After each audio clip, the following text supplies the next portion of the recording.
All right, everyone. So thanks for joining our webinar and welcome to Pinney. We're thrilled to have you with us and look forward to supporting your growth. And at Pinney, we're more than just a life insurance and annuity BGA. We're a true partner focused on helping agents like you save time, simplify operations, and boost your bottom line. And here's what you get when you work with us. You get top-tier underwriting and case design support, a dedicated A team to handle your applications and follow-ups, free access to our CRM Insurio, Streamline tools like IGO and Firelight to make submissions effortless, and ongoing training and business development support. And our mission is simple: to make your business run smoother and more efficiently. So we're excited to partner with you and help you take your business to the next level. And now I'll turn the mic over to Keelan. Thank you, Chris. I appreciate it. I just want to say thank you for allowing me to jump on here. I am very honored to be a part of the Pinney team here, and I'll give you a little background. I am a native of Texas, and I've been in the insurance business for about 25 years now. So all the way from owning my own farmers agency to being an independent agency agent, working with also with a company called Security National Life, which is where my final expense background comes from to a degree, and then back around all the way to Pinney. So anyways, I wanted to just bring some thought processes today wrapped around the whole life and final expense. So here is kind of the things, here's my why, and I just wanted to tell you my whys is that I believe in the insurance business, we don't sell, we serve. And there's a little bit different of a feeling when you transition and you finally say, you know what, I want to serve my people versus I want to sell you something. So you're not really going out on the street and going, hey, would you like to buy insurance? Would you like to, don't you want to, buy this? Don't you need this? It's more of a serve. It's more of a servant attitude as to, are you good? Are you taken care of? Are your needs taken care of? And, I want to be able to lay my head on the pillow every night and say, everybody that I talk to, that I am the insurance professional, and I at least gave them a chance to respond to me and say, no, Keelan, I'm good. Or, well, I do need this, or let's talk about it. But so I do believe an insurance advisor is a servant, and we serve people. And final expense is one of those products that is really, needed. It is really well receptive in for a lot of clients. And I think it is our duty as agents and advisors to ask people, have you ever thought about these things? So I'm going to give you quite a bit of material today on the PowerPoint, and I want you just to kind of write down, if you will, for me, write down 2 or 3 things that maybe stuck out in your mind. Maybe your takeaways are, you know what, I'm going to start asking people that, or you know what, I'm going to go talk to my family about this. My mother and my father, right now I'm dealing with my father's on hospice, and he's 81 years old. And so luckily he had some insurance, and to take care of him when he passes.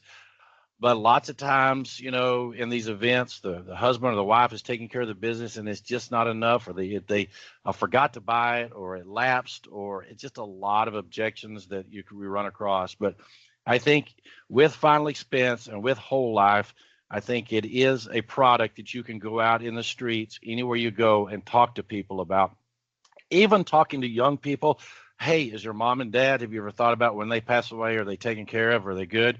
What about your grandma? Are they good? I want to make sure that I offer this to you, because whole life is a guaranteed premium. It's a great product, and you'll see some of that coming forward. And we have some great carriers and that we have in place for the whole life for final expense. So I want to start here, if I can share my screen here. And we'll get started. Give me 2 seconds to get this done. I'm going to move this over here, and then we're going to start the slideshow. And again, no, we're not going to do that. We're going to do this, and we're going to go slideshow from the beginning. Okay, so this is really entitled Best Practices for Selling Final Expense Life Insurance. So again, you're going to see some stuff that may be like, I knew that, or I didn't know that, but I want you to take away maybe just 3 things today that you can use this afternoon as you're moving through the final expense, potential world and your people around there. So A couple of questions that I get asked all the time, like, what do I ask people when I'm out there? What is a good starting point? So a couple of these things that you may want to use here. Now, for example, Bill, do you currently have any life insurance in place? Okay, this just opens the door for the discussion. So, do you currently have? A lot of people, oh yeah, well I got some at work, or oh yeah, I think we have some, or I think Mama takes care of that, or whatever it may be. But it always comes down to, do you have any life insurance in place? And what happens after you leave work? Are you still going to have something? Okay. What happens if you get sick and you're not uninsurable? Okay. Second of all, what would you want your policy to take care of when that time comes? And we're going to talk about that a lot, because a lot of people don't realize the things that come along when people pass away, not just the funeral, not just the casket, but a lot of other things that are involved in the expenses that people go through when somebody passes away. They just don't think about it because they're not ready to talk about it yet, or I don't want to talk about it, or or this is an omen, somebody's going to pass away. No, it's not. So we're going to talk about that a little bit too. Here's the third question too. Almost everybody in the final expense world, when you start talking to them, have had a situation to where their parents, their aunts, their uncles, their spouses, whoever has passed away, and they did not have enough coverage or any coverage, or maybe they had plenty of coverage and they're happy with it. So when you start asking these questions, have you ever had a family? Tell me about a time when somebody in your family might have passed away and you didn't have enough, and or maybe you did have enough and it was a good deal. Number 4, talk about your budget. Mr. and Mrs. Jones, I mean, it always comes up, and in the budget process is that if I could produce a policy and produce some coverage, is there room in your budget where we could fit this in to make sure that you keep this the rest of your life, to where when you pass away, not if, because final expense is not an if, it's a when. It's a when you pass away, where there's 100% chance we're all going to pass away. So it's not if, it's when you pass away. Okay. Who's going to be responsible for handling your final arrangements? Look at number 5. What a question out there. As you get into it, who's going to be responsible? Who is your beneficiary? Who's going to be in charge when you pass away? And sometimes we find in final expense is that if the person is just being ornery and they're going, well, I'm not going to do any of that because I've been taking care of my family all my life and they can just bury me in a pine box out in the yard. Those old statements, we get those a lot, and those are coming up a lot. Well, then at that point in time, you may want to say, well, who are you going to leave these things to? Well, my son. Well, then perfect. I'd like to visit with your son, because lots of times that son is the one that purchases the policy for the parent. And so, because they don't want to get stuck with the cost. So we find that a lot too. Don't always stop when somebody says that's maybe 70 or 75. Well, no, I don't need any, and so say, hey, who's going to be responsible? And you might want to talk to that person from a standpoint of protection. And in the blue, really important as you deal with maybe people in their 50s to 85. It is a touchy subject when you talk about death and passing away. So always really listen, and take notes. And trust is a big thing in final expense, because they are trusting you with the last policy maybe they ever buy, or the only policy they ever buy. So that is important also. Okay, so we're gonna go next slide. Understanding your market. Final expense is typically for people 50 to 80. Okay, and you want to tailor your message to their needs. What are your needs? I mean, is it your cash accumulation within your policy? Is it the final expense? Is it the death? What are your needs? What are your concerns? And are they taken care of? And how can I help you take care of that? Costs. A lot of people don't realize the costs that come along with passing away. They just think, well, maybe I just want to be cremated. Well, that's fine. A lot of people want to be cremated because they want to be cremated. A lot of people want to be cremated because they don't have enough insurance or enough coverage to have the proper burial that they would want to have. I mean, lots of times it happens. Well, I would love to have a big funeral and a big something for mom, but we just don't have the money to do it. So we're just going to cremate her. And that's okay. But again, With final expense, when that policy is there, there are options to create that joyful, memory of life for mom or dad or aunt or uncle. But you've got funeral service, you've got burial or cremation, you've got medical bills that may still be out there, maybe some legal fees, some will and probate, attorney fees, outstanding debts, outstanding credit card loans, travel and lodging for family members. I talked to this guy one time, and he had a $10,000 policy, and he called me back up, and he wanted another 10,000. And I said, "Hey, don't you, you've got a lot of money, don't you?" He goes, "Yeah." He goes, I said, "Well, why do you want another 10,000?" He goes, "Well, I've got two boys." He lived in Texas. He's got one boy that's in California and one boy that's in Florida. And he said, "I know when I pass away, and they're going to have to go through all my estate here, they're going to have out-of-pocket expenses like travel and food and lodging arrangements. And I want them to have enough money that they can clearly come down here and do what they need to do with this estate." And I thought, that's pretty smart. So that was his why. He wanted that policy to be there for his kids to come and take care of it at the end of life. Headstones, obituary flowers, and the list goes on. We find most of the time somewhere between 8 to 20,000, depending on how lavish you want it or where you're going to be buried. Those are real numbers there, And so this is what we have, and this is why we have final expense. Trust is really big. So really, before you even get into the policy and stuff, building trust and rapport, because people in their 50s, 60s, 70s, they want to trust you. Again, we've had some stuff come up in the news lately on lack of trust with an agent and some things. We want to build trust and go, you know what, this is a solid policy, and you can trust me that this is going to be there when you pass away for your loved ones and to take care of this. And then education, always ask them, hey, is there anything about this policy you want to know? Is there anything you're wondering about? Can I show you something about how this policy works? And just be empathetic to that. Use clear language. I know insurance language, we get into acronyms and we get into, a lot of the insurance language. We got to understand that we have to lower ourselves or raise ourselves to our client's level and talk clearly with them. And I have a problem. I know I get excited about talking and selling, and I talk too fast. So I have to be very conscious about slowing it down and explaining things very clearly and how it differs from other life insurance policies.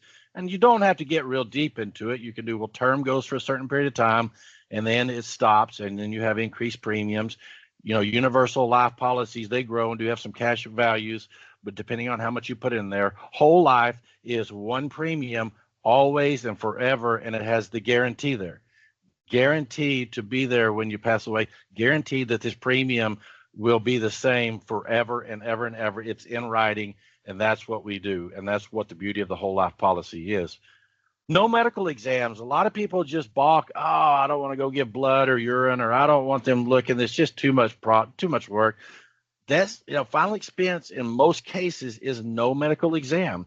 You're going to run your reports, run your history of your medicine, maybe look into a little bit, depending on the company, of your background, and that people like that. Yeah, they want to know that they're not going to have a nurse come to their house and poke and prod them. Fixed premiums, like I said, all the way across, guaranteed, all the way across, builds cash value.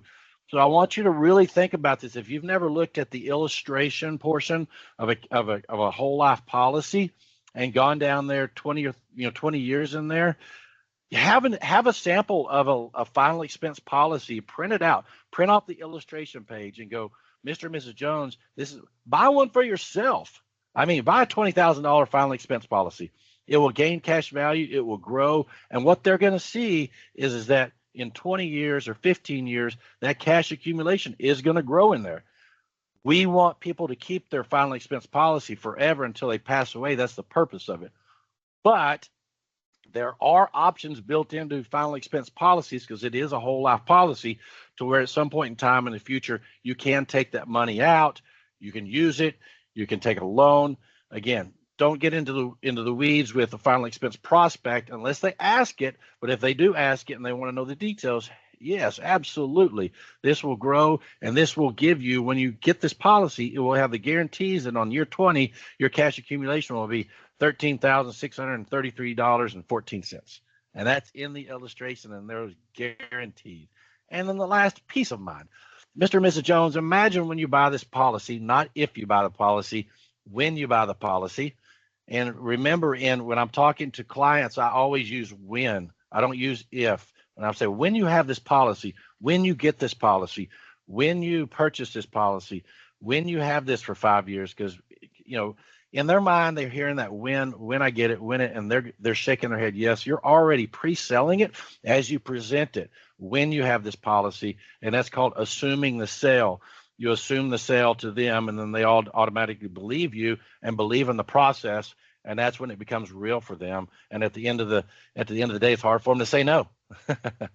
Use storytelling. I mean, everybody should have a story, and you do have a story. Most everybody has a story about when somebody passed away, and we had to pool money, we had to have a GoFundMe, we had to have a cake dinner or a fajita dinner. I mean, many of things to gather money because somebody didn't take care of it or didn't think about it. Use testimonials. I mean, use a testimonial. It brings it all to real life, and it's real to them. Be prepared for objections. It's common objections. Oh, well, this costs too much. It's too much money. Well, they'll tell me, Bill, hey, what would your budget look like? Where can we be on this? We can adjust it to where it would fit your budget. I at least want to get you something before I leave, Well, I'm not going to afford, $74. Okay, fine. We'll tailor it to $74. You can get $13,000 worth of coverage. That's at least going to get you something that we can work with, because I want to make sure that it fits your budget. A lot of agents out there go and try to sell the highest premium one to make the most commission, and they really oversell it. And then the client, once they get the policy in, the spouse or the husband or whoever comes in and goes, wow, we can't afford that. That's too much. We just need to get rid of that. You don't need that stuff anyways. And before you know it, you have a lapse and you have a chargeback. So it's really important to get that comfortable price to where they know they're going to pay it every month and that it's going to stay on the books. Okay. Skepticism. There's a lot of people out there that are skeptic, and that's where trust comes into play. That's where illustrations and trust comes into play. Good handshakes, yes, ma'am, no, sirs, all those things build trust to get rid of that skepticism. Okay. And listen to their concerns. Listen whether they're valid or not valid. Listen to their concerns because they want to be heard also. Offer multiple options. Just like I talked about, your coverage levels, your premium difference. Make sure it fits their budget and make sure it sticks, because that's the most important thing there. And then follow up. Absolutely on final expense. I'm gonna have to take a drink of water here. It's very important to follow up, not only to make sure that the policy stays on the books and that you're taking care of the client, but every year, this is a client that has given you their social security number, their date of birth. You've been in their house or you've talked to them. You know them personally already. Make sure you follow up with them on an annual basis and go, hey, do you still have that policy? Everything's still good? Because I promise you, if you do that and you're good on final expense, it's really a touchy and really a heartfelt sale. They will that next year, if they've been had a good year with you and everything's still good, they've gotten their policy in, they like it, it's in their sock drawer, they've told their kids about it, they're happy with you.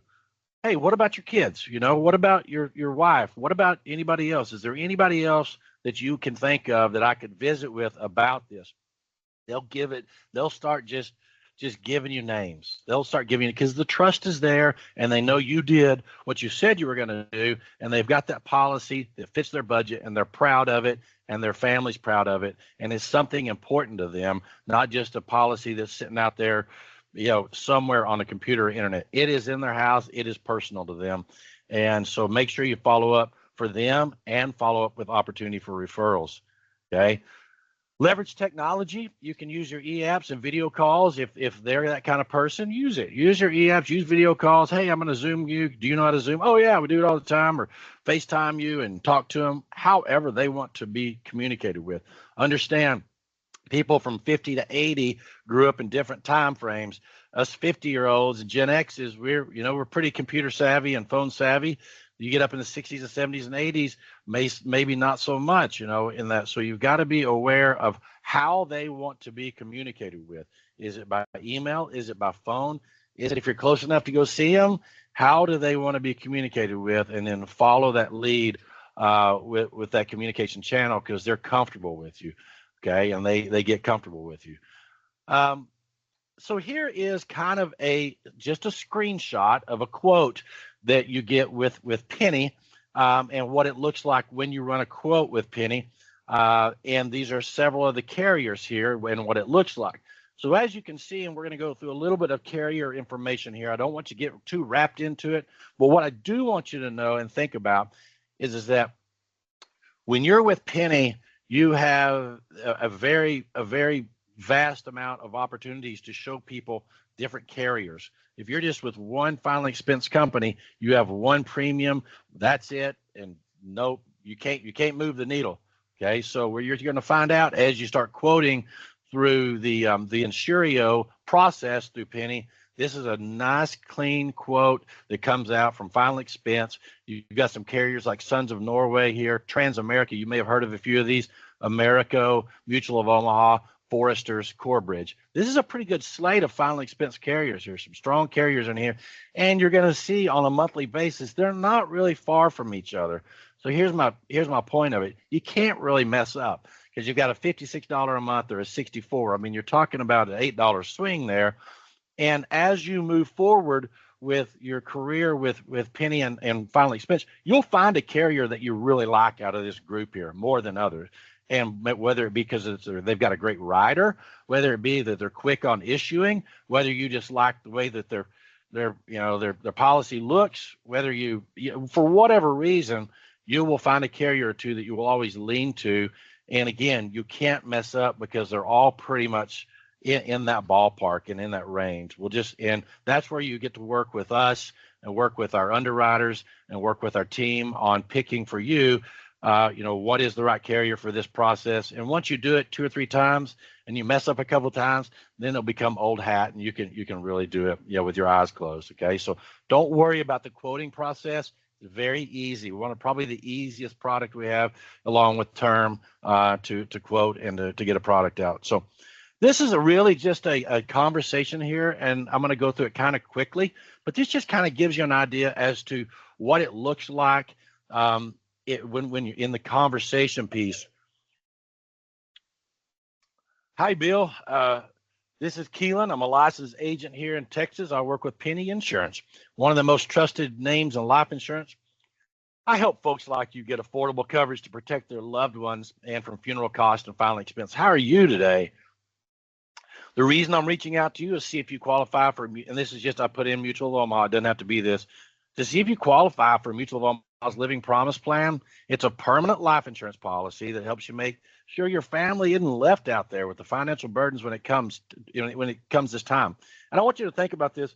As an agent, all of us are different. All of us have different dialects. Mine's Texas, and so you develop your own. You practice your own. Write it down, develop it.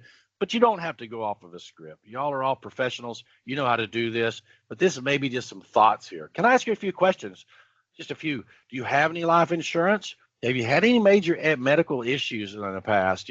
Cancer, heart disease, COPD, and you can even use yourself as an example. I'd use myself. I've got high blood pressure and cholesterol medicine. Are you using any of that? Any of those? Do you smoke or use tobacco? And tell me about your medications. So if you say this, are you taking any medicines? That's kind of a confronting question. It's like, tell me about what you're taking. Oh, I'm not taking anything. Oh, really? That's awesome. You must really take care of yourself. So think about it that way as you repurpose your questions. Tell me about these things. Tell me about what it is. Instead of, do you have, or do you smoke? Do you take medicine? It's that comfortableness that you approach people with and build value. So here's many reasons I choose, Mutual of Omaha. It's a whole life. The rates never go up. They're always consistent. No medical exam. You can qualify, if you qualify health-wise, for coverage immediately. They're an A+ rated company.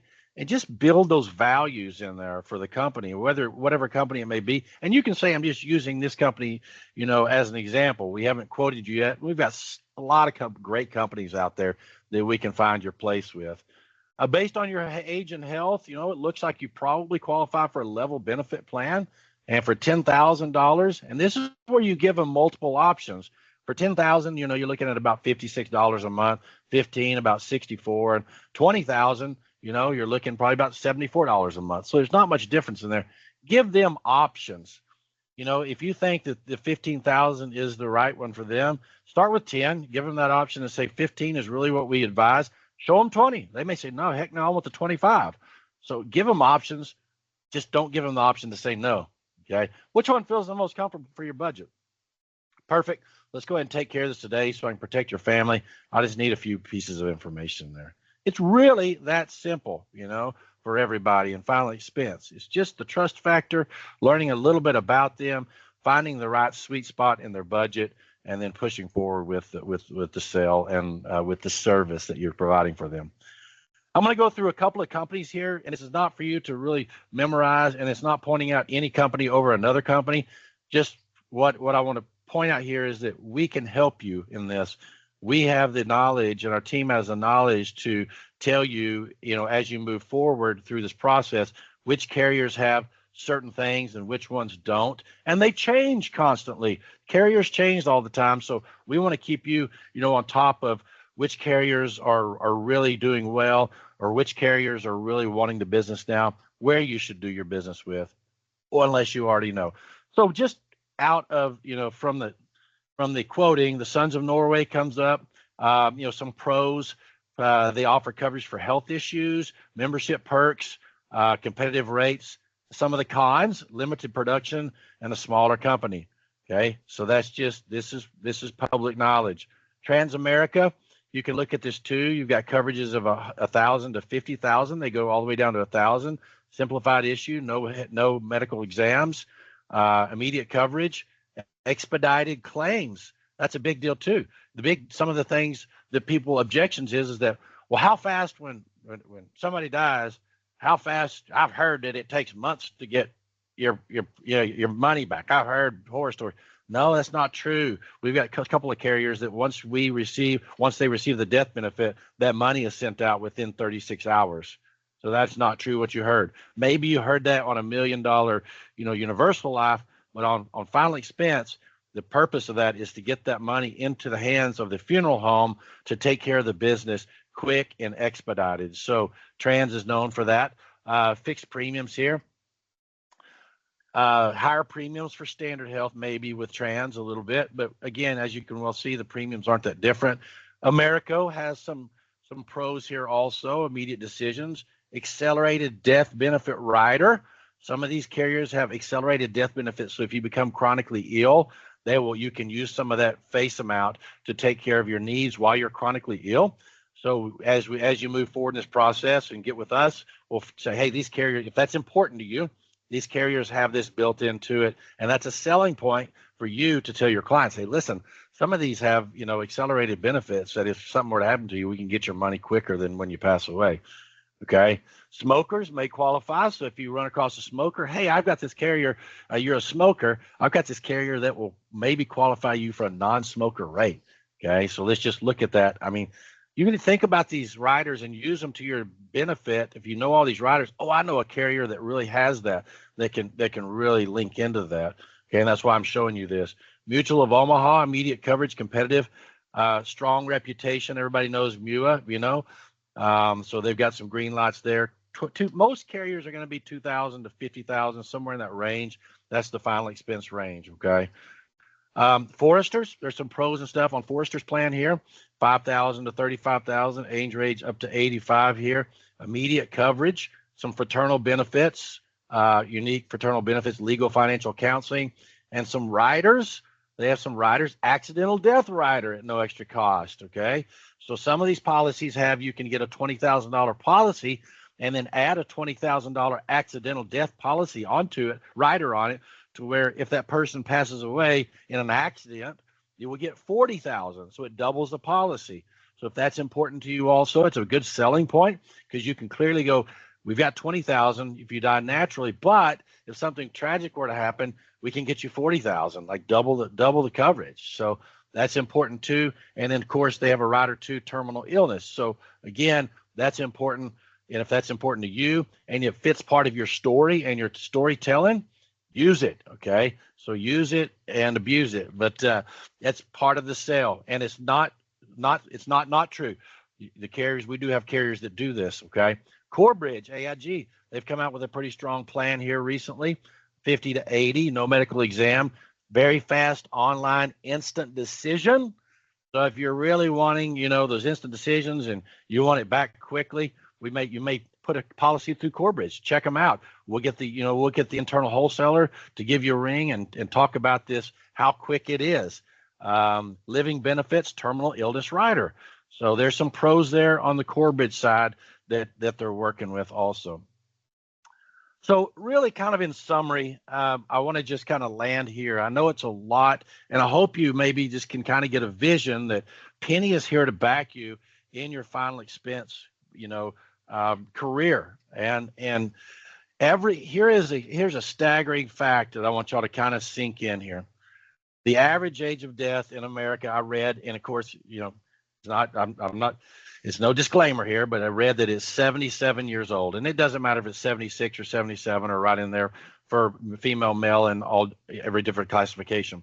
But if it's 77, if you've got 100 people in a room at a banquet or a party or whatever, okay, and 100 people are in there, by the time that everybody in that room reaches 77 years of age, 50 of those 100 people will be passed away. 50 of those people will pass away before 77. So you're only left with 50. For example, my father is 81. If he was in that room and we did that same thing, there would probably be the same people were born on the same day, and he's 81. There'd probably be only about 35 people still left in that room on Earth. The other 65 will have passed away. Okay, so that's kind of a staggering thing, and you can use that in your sales process because it is a true thing. Not to scare people and go, you only have 4 years to live. I mean, you only got 3 more years to live. Might as well get a policy. I mean, if you're that good, you can. But the staggering part about that is for every 81-year-old like my father, if the average is 77, that's 4 years past 77. Somebody else passed away at 72 or 73 to offset that average. The people that are living in 90, some people died at 60, and so forth and so on. So again, picture a room of 100 people, and at 77 years old, if they were all born on the same day, half of them would be in the grave. Okay, so that's why it's so important when we're talking to 50 and 60-year-olds that, and not to scare them, a 60-year-old, you've got a 50% chance to make it 17 more years. And I don't want to bring doom and gloom to the client, but I want you to understand the urgency that you have as an agent to create that sense of urgency for them, to make sure they understand that even if they tell me no today, they're going to think about it. And when I see them the next time, they're going to think about it, because when you plant that seed with somebody, they're going to think about it as they go home, and they may be like, but when they get home by themselves in a quiet, dark room, they're going to go, man, that guy made a lot of sense. And I might want to protect my family. That's why you always, even if they tell you no, you always set a plan and final expense to follow up with them. 6 months, whatever your time frame is, 6 more months. Hey, Bill, are you still rocking and rolling? I'm still here. Well, it's funny you say that, Keelan. My aunt died and she didn't have anything. So, I've really been thinking about that. What was the price of that again? Because they are good. Once you plant that seed in their mind and you tell them what it's about and that they can have it, they're going to always think about that. And something's going to happen in their life to where that comes up again. Okay. So in summary here, just look at a few of these things. I'm not going to go through this in detail, but why I offer final expense to every client, because it solves a problem. It solves the problem, and the problem being that there's going to be a day that somebody cuts a check for the end of life. It's not free. It's not free at all. It's not even free to veterans. They get a few things free, some flag and some things there, but there's still costs that come along with it. It's simple. It's simple. And as an agent, you like simple and quick. You like simple and quick. And as you make money and have to make money, it's simple and quick and accessible. It offers a peace of mind. This is a big one. It offers a peace of mind for people. Thank you, Keelan. I really appreciate you. You don't know how many times in the final expense business somebody comes up and says, "Oh my gosh, I didn't know that Dad had a policy. Thank you for being his agent. I didn't know we were going through a drawer and it looks like you sold Mom a policy at some point in time. Thank you so much. We didn't know what we were going to do till we found that policy." It builds trust and loyalty. It's a trust and loyalty, and it's affordable there. Okay, so it's very affordable. I'm going to tell a little bit of a heartstring thing here. I'm going to end on this too. As you leave your office today, and as you go out in the world, and as you do life with family and friends in your community and wherever you're living, you're going to go through life, and people are going to start passing away. That's not doom and gloom. They're going to a better place. It's a celebration of life. That's what happens. And so you are probably going to be invited to some funerals as you move forward, whether it be family, friends, foe, people, clients, whatever, invited to funerals. In that, from that standpoint, imagine going to a funeral and overhearing somebody say, "Oh my gosh, I don't know what we're going to do. Dad had no policy, no coverage. He had no. We just, it's just, I don't know how we're going to afford this, or boy, this costs a lot, and this costs a lot to bury Mom or Dad." And we all will do that for our family. Don't get me wrong. We'll probably all do that. But at that point in time, it creates that little bit of, well, they didn't have this. And you, as the agent, walk in, and that person says, "Hey, Keelan, did Dad talk to you ever about filing expense? Did he ever sell you? Did you ever sell him a policy?" "No, I never asked him." Or, "Well, we were gonna talk about it." Or, "Well, I never got it. I was gonna, but I never did." Imagine that feeling there versus the feeling of walking into that funeral home and they hugging your neck and going, "Thank you, Keelan. We didn't know he had this. It really helps us out. This is a beautiful funeral. We wouldn't have been able to do it without you." And that is why I say, when I talk about serving our people, that's what it comes down to. If you will get used to having that servant mentality, it will change your approach to people, and it won't be such a sale anymore. It will be, "Hey, I've got these great products now. It's called Filing Expense, and it takes care of everything when you pass away. Do you and your wife and everybody, are y'all taken care of, or is there something y'all would like to visit about? We've got some great companies out there, very affordable." And so I saw something today. This goofy guy from Texas put on this webinar, but it made me think. So, but anyways, in bottom line, as I finish here, final expense insurance is a gift of love and responsibility. It's a gift of love and a responsibility. I offer it to every client because it's one of the most valuable ways to protect what matters the most, and that's their family. Okay. So yes, it is a little bit, of a touchy subject. It's a touchy product, but it's very heartfelt, and it's, I think every advisor and agent needs to really keep this tool in their belt. And from a servant versus a sale, this is something you can do day in and day out and get to be known as that final expense guy or girl.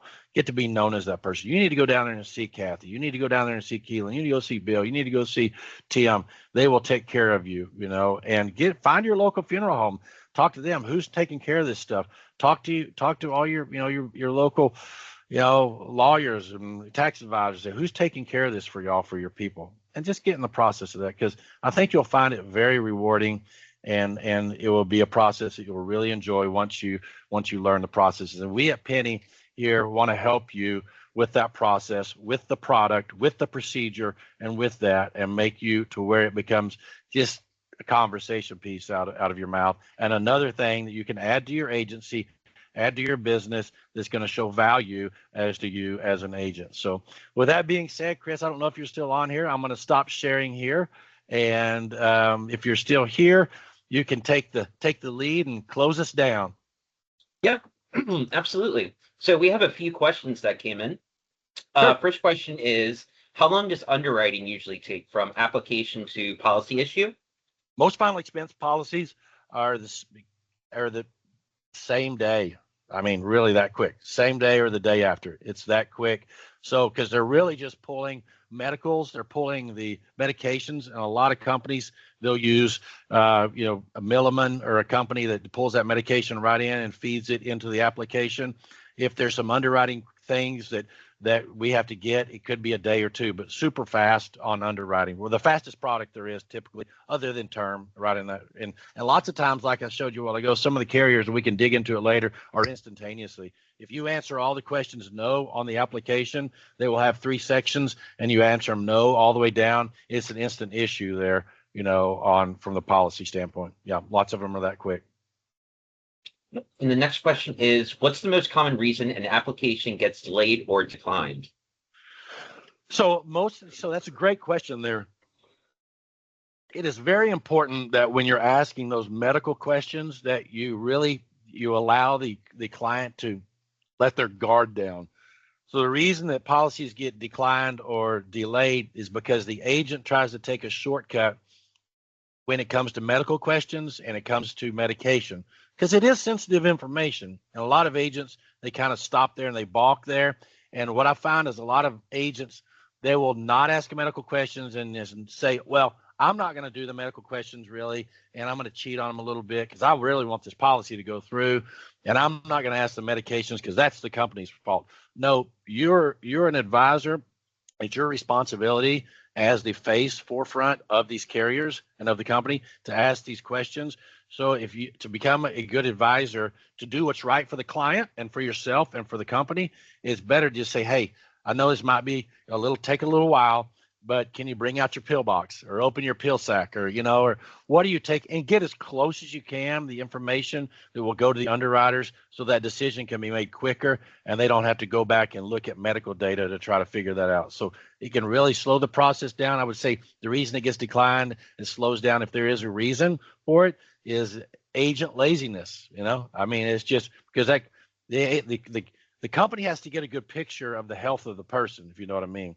So they have to get a really good picture of that, and it is our job as an advisor. And really, when you think about it, it gets you closer to the client because as they talk about medicine, you can do, oh, I take that one too, or well, I take this gabapentin. Oh, you've got neuropathy. I knew somebody that had neuropathy too. As an agent. Oh, yeah. Because people want to talk about their issues. Especially little older people. They want to talk about. They want to be heard. So it's actually a trust building issue too. You're getting to know them and you're visiting with them, and and so I would say spend a lot of time really focusing on getting that stuff correct as much as you can. And that's going to help the underwriting process also. And the next question is, what's the best way to position coverage amounts for clients with limited budgets? So you can do it 2 different ways. A lot of agents go in and go, hey, listen, they come from this side and they go, hey, I want to get you the most coverage, but I want to make sure it fits your budget. Okay. Understand. I want you to keep this also forever and ever. So we want to find a part, I want this to be just as important as your electricity bill, to keep the lights on. I want it to be really, really, that important. So that is a good question there. You can start and you can lead with, hey, listen, I can do it 1 of 2 ways. You can tell me what fits your budget and I'll tell you the maximum amount we can get, or we can go off the other end and say typically we'll run about 15,000 for funeral costs right in that area. We can bump it to 20 or 25, or we can do 15, or we can cut it to 10 if you think you want to be cremated, and then I can price it from that standpoint. So you can ask from either side. You can double ask it. Go, hey, we can either work off your budget to make sure it fits as a very important piece of it that will be paid first every month, because once you lose it and once if you become unhealthy, you can't get it back. You can't get it back, so you lose it, and then you try to get coverage again 2 more years older. It's going to be pricier. So you want to make sure it fits in that budget. So ask them both ways. Would you rather talk about what fits your budget or what you need?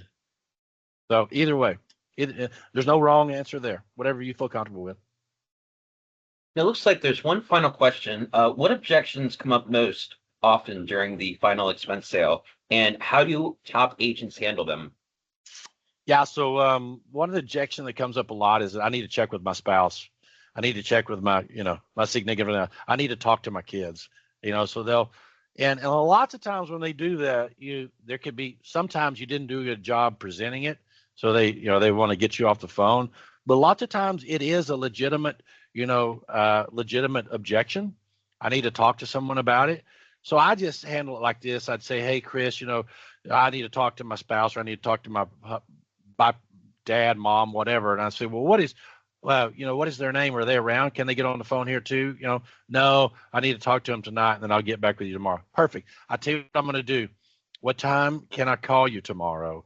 It would be 2:00. And what is your wife's name? Oh, her name is Jill. Okay. So I tell you what, 2:00. Will you and Jill be around tomorrow at 2:00? I call it 2:00, you and Jill, and set that appointment to where you can get it off your table, get it off your mind, set it on your calendar, call Jill and Bill at 2:00 tomorrow to finalize the application. And here's the second thing you do. When I call you back, Bill, tomorrow, be sure you have your banking information and what you want to set up on the policy and your medications. Talk to Jill tonight. And if you'd like for me to email Jill or text Jill or talk to her, I can. No, I just want to talk to her tonight. Okay, perfect. 2:00 tomorrow. I'm going to give you all a ring. Do you have a text? Do you get text? Perfect. I'm going to text you right now my name and number and say 2:00 tomorrow. That way you'll know who I am when I call. Okay. And then just set the appointment, put it on your calendar, and you have something to follow up with tomorrow. If he's bluffing you and he's just trying to get you off the phone, at least you have something to set and you can call him tomorrow. If he doesn't answer, try him again. And at that point in time, go on to the next client. You know what I mean? And so, but at least it gives you some clarification. You're in charge at this point in time. Don't let the client be in charge. It's like, well, I'll just call you back sometime next week. No, I can't. I need to set a time that I call you back, because when you're available on Tuesday, Wednesday, or Thursday, make sure you keep in charge of that control of the client to where that client doesn't dictate your sale. You dictate your sale, if that makes sense. Yeah, makes sense. So those are all the questions. So with that, we'll conclude this webinar. Thanks so much for joining us, and thank you so much, Keelan. Absolutely. Let's go serve. Yep, let's go serve. All right. Bye. All right.